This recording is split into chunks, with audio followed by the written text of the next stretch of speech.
Buenos días, tú debes ser mi nueva compañera. Sí, supongo que sí. Tranquila, no te levantes.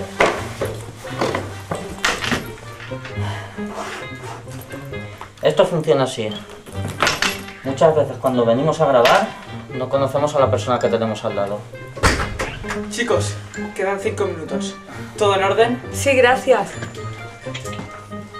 Vale, ya sé quién eres. Lo dicho, no os despistéis.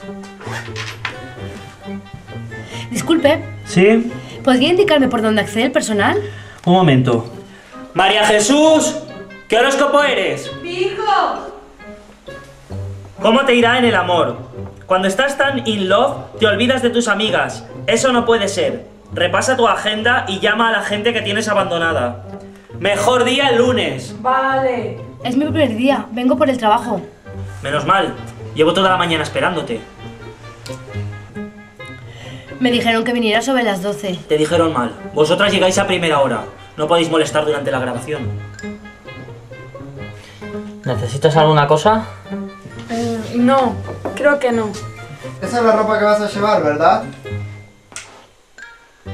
Quiero decir, supongo te habrán dado indicaciones sobre el vestuario, ¿no?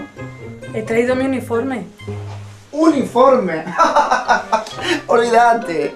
Tiene que ser algo sencillo, no puede llamar demasiado la atención. Siempre lo utilizo.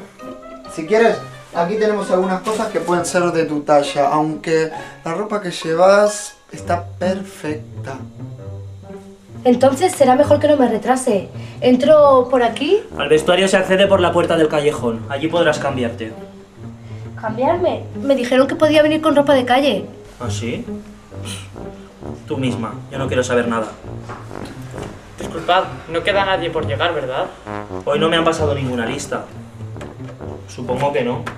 Pero si quieres acompañarla. ¿Quién es? Menos mal. Buenos días. Llevo un rato esperando. Venía por el papel de figurante. Bueno, si ya tenéis lo de la ropa, será mejor que nos vayamos al plató. ¿Al plató? Pensaba en No te otra- pongas nerviosa, solamente formas parte de la figuración. En 5 minutos habrás terminado. Perdona, pero es que creo que te estés... En marcha, el director nos está esperando. ¿Dónde se ha metido la mujer que estaba aquí? Acaban de salir hacia el plató. ¿Qué? No me lo puedo creer. Sí, creo que ella tampoco. No me extraña. Es la nueva mujer de la limpieza. La figurante lleva 5 minutos esperando en la puerta. Tela.